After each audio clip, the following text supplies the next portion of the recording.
Hello everyone, welcome to the YouTube channel of Icon Careers, your IPMAT and CUET one stop solution। तो इस video में हम discuss करने वाले हैं पार्ट 7 हमारा IPMAT PYQ पावर सीरीज का।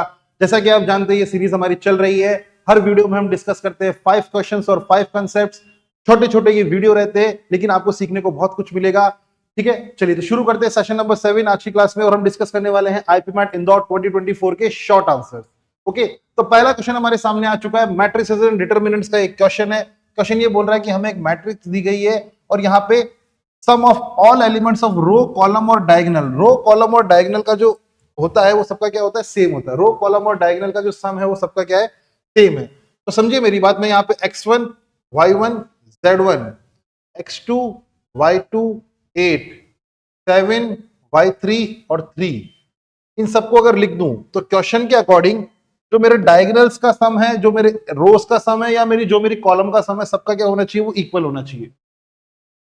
अगर मैं बोलता हूं कि ये तीनों का सम और ये तीनों का सम भी आपस में इक्वल होना चाहिए,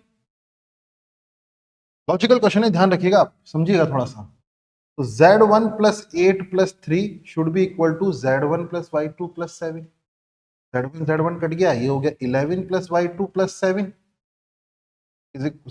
is equals to 11 is equals to y2 plus 7। तो y2 की वैल्यू कितनी आ जाएगी, y2 की वैल्यू कितनी आ जाएगी 4। ये वैल्यू कितनी आ जाएगी, ये वैल्यू मेरी कितनी हो जाएगी 4। मैं यहाँ पे लिखता जाता हूँ जो जो भी मेरी वैल्यूज क्रिएट होती जाती, ठीक है, जो जो भी मेरी वैल्यूज क्रिएट हो जाती है मैं यहाँ लिखता जाता हूँ। इसको इरेज करके मैं यहाँ 4 लिख देता हूँ। तो मैं इरेज करके यहाँ पे क्या लिख देता हूँ, 4 लिख दिया। अब मुझे एक बात बताइए, क्या मैं इस चीज को अगर देखूं, इस चीज को, ये मेरी पहली इक्वेशन आप समझ गए होंगे, मैं वापस देखता हूं इसमें।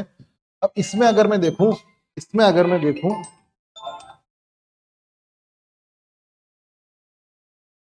एक सेकेंड कॉल आ गया था। अगर मैं इसमें अगर मैं देखता हूं तो मुझे बताइए इन तीनों का सम और इन तीनों का सम भी इक्वल होना चाहिए। इसका मतलब x1 plus x2 plus 7 is equals to x2 plus 4 plus 8। Basically मैं जो कर रहा हूं ना, मैं एक कॉमन एलिमेंट पकड़ता हूं और उसके बाकी दो एलिमेंट्स और उसके दो एलिमेंट्स का सम को इक्वल कर देता हूं। आप कैसे भी कर सकते हो ना, मेरे ऑर्डर में करना जरूरी नहीं है। x2 कैंसिल हो गया, x1 की जो वैल्यू आ गई वो आ गई 12 माइनस 7 जो कि कितनी होती है 5। इसका मतलब x1 की वैल्यू कितनी है 5, x1 की वैल्यू कितनी है 5। ये हो गया मेरा 5 और ये था मेरा 4। ठीक है, 5 और 4, इसका मतलब ये है कि जो मेरा जो मैं इनको 5 और 4 ऐसे वाइट कर देता हूँ ना, इनको वाइट करके ऊपर लिख देता हूँ। ये मेरा 5 है, ये मेरा 5 है, ये मेरा 4। ठीक है, इसका मतलब अगर मैं इस चीज को ध्यान से देखूं, 5 4 3 मतलब 12, मतलब सभी का सम 12 रहा होगा। क्योंकि अगर मुझे एक कॉलम का सम मिल गया, एक डायगोनल का सम अगर मुझे मिल गया ये, तो सारे डायगोनल और सारे रोज का सम भी सेम ही रहा होगा, क्योंकि क्वेश्चन ने ऐसा बोला है। ठीक है, चलिए तो शुरू करते हैं। क्वेश्चन ये बोल रहा है कि यहाँ पे अब मुझे करना है, अगर ये इन तीनों का सम 12 है तो इन तीनों का सम भी 12 रहा होगा, ये इन तीनों का सम भी 12 रहा होगा। अगर इन तीनों का सम 12 है तो x2 की वैल्यू क्या रही होगी, मैं इसकी बात कर रहा हूँ सीधे स्ट्रेट कॉलम की, x2 की वैल्यू क्या रही होगी, 0 रही होगी। और जैसे ही मैंने इसे 0 रखा, आप देखिए ऑटोमेटिकली इन तीनों का सम भी 12 हो गया, इन तीनों का सम भी 12 हो गया, इन तीनों का सम भी 12 है। मुझे बताइए अगर ये 8 है, ये 3 है, तो इसको यहाँ पे करने के लिए, इसको यहाँ पे 12 करने के लिए मुझे क्या वैल्यू रखनी पड़ेगी, 11 एक वैल्यू रखनी पड़ेगी। क्या वैल्यू रखनी पड़ेगी, एक वैल्यू रखनी पड़ेगी, एक वैल्यू रखनी पड़ेगी, एक वैल्यू रखनी पड़ेगी। ठीक है, और ये अगर 5 है, ये अगर 1 है, तो बीच वाली वैल्यू क्या होगी, बीच वाली वैल्यू क्या होगी, 6 होगी। बीच वाली वैल्यू क्या होगी, 6 होगी। बीच वाली वैल्यू क्या होगी,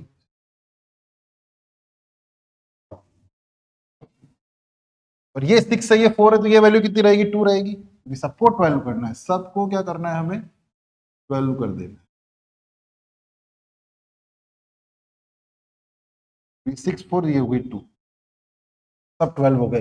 देखिए ये हो गया 12, ये हो गया 12, ये हो गया 12, ये हो गया 12, ये हो गया 12, ये हो गया 12, सब सेट हो गया। ठीक है, ऐसे हम इस क्वेश्चन को करेंगे। अब इस क्वेश्चन में मैं ये चीज हटा देता हूं। अब मुझे क्या करनी है, इसकी डिटर्मिनेंट वैल्यू निकालनी है। डिटर्मिनेंट वैल्यू निकालने के लिए आप सभी जानते हैं 3x3 का डिटर्मिनेंट सॉल्व करने के लिए हम क्या करते हैं, सबसे पहले एक, मैं इसको इस यहां से सॉल्व कर रहा हूं, रो 1 से सॉल्व करने की कोशिश कर रहा हूं, तो मैं 5 लिखूंगा, फिर डिटर्मिनेंट में ये वाली वैल्यू को मैं डिटर्मिनेंट में लिख दूंगा 4 8 2 3। डायरेक्ट नहीं कर रहा हूं मैं, फिर मैं माइनस लिखूंगा और ये 0 लिखूंगा इस एलिमेंट को। ऑल्दो ये पूरा का पूरा 0 ही आने वाला है, लेकिन इसको और इसको कैंसिल करके जो बाकी दोनों चीजें बची वो मैं यहां लिख दूंगा। उसके बाद मैं यहाँ पे +7 लिखूंगा और उसके बाद मैं लिख दूंगा इन दोनों को क्रॉस करके 6418 6418। ठीक है, चलिए अब इसे सॉल्व करने की कोशिश करते हैं।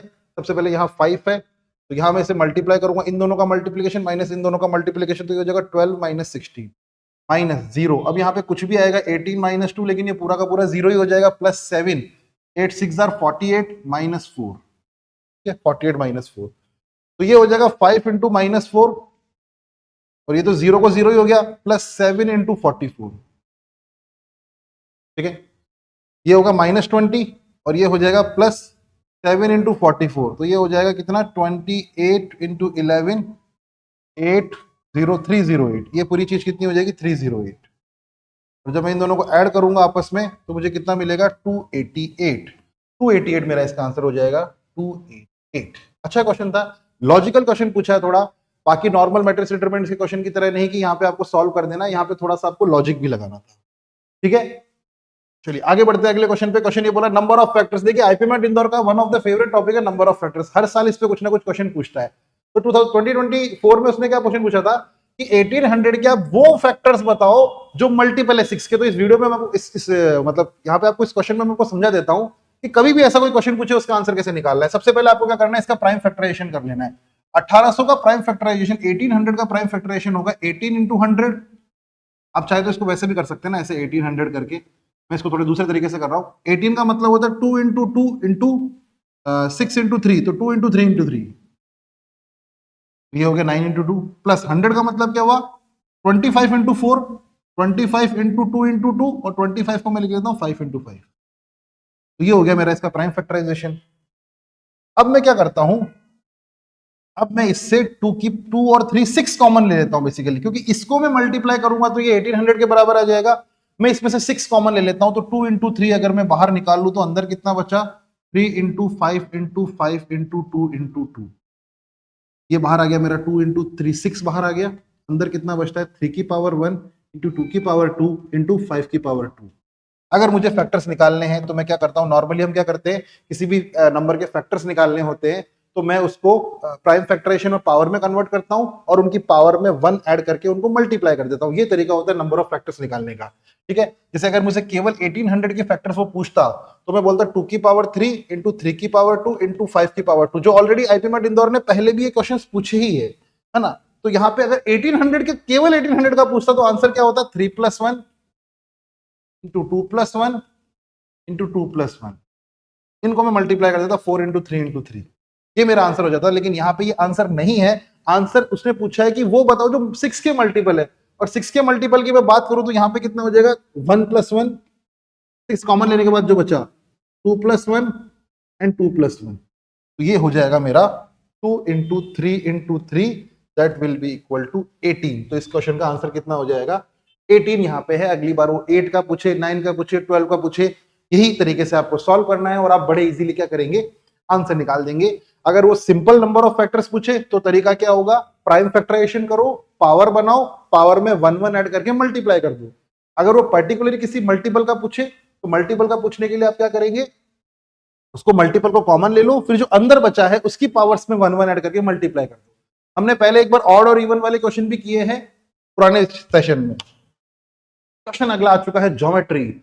Let ABC be a triangle right angle at B with AB is equals to BC is equals to 18. The area of the largest rectangle that can be inscribed in this triangle and has B as one of the vertices is। चलिए, तो question हमें बोल रहा है कि हमारे पास ABC एक triangle है। मैं डायग्राम बनाता हूं। ये मेरा एक ABC ट्रायंगल है, ये मेरा एक ABC ट्रायंगल है, A B और C।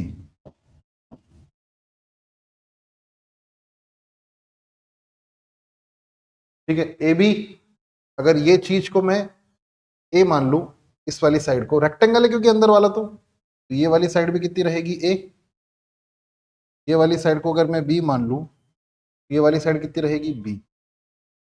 अब समझिए मेरी बात, क्वेश्चन ये बोल रहा है कि ए बी और बी सी दोनों ही 18 के बराबर है।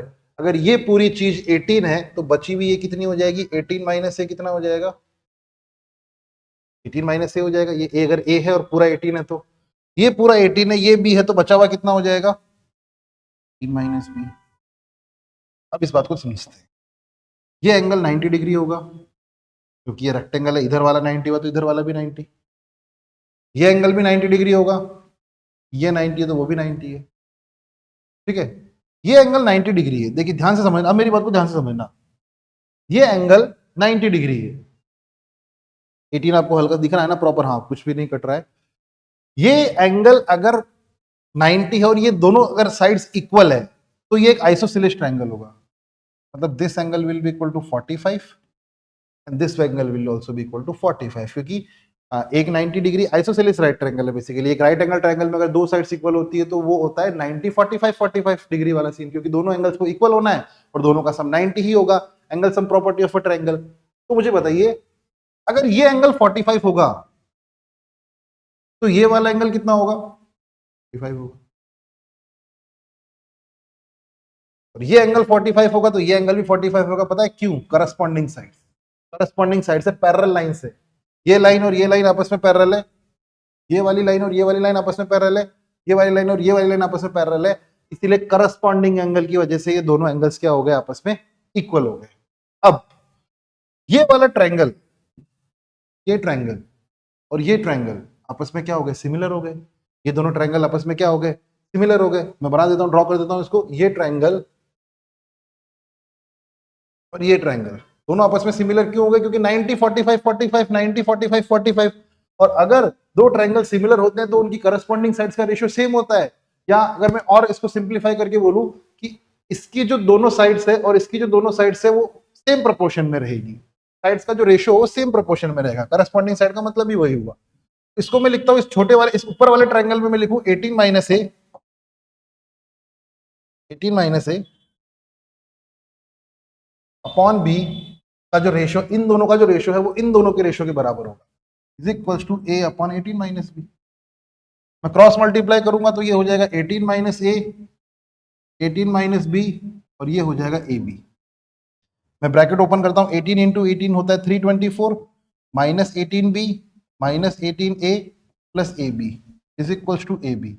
ए बी आपस में कैंसिल हो गया। तो यहां से मैं देखता हूं कि इन दोनों को मैं उठा के उधर ले जाऊं तो 324 की जो वैल्यू होगी वो होगी 18a प्लस 18b। 18 मैंने कॉमन लिया तो हो गया a plus B is equals to 324। a plus B की जो वैल्यू आएगी वो आएगी 324 अपॉन 18 और ये हो जाएगा 18। मतलब a प्लस बी की वैल्यू मुझे मिली 18। अब समझना मेरी बात, मतलब ये जो मेरा रेक्टेंगल है ना, ये वाला जो मेरा रेक्टेंगल है,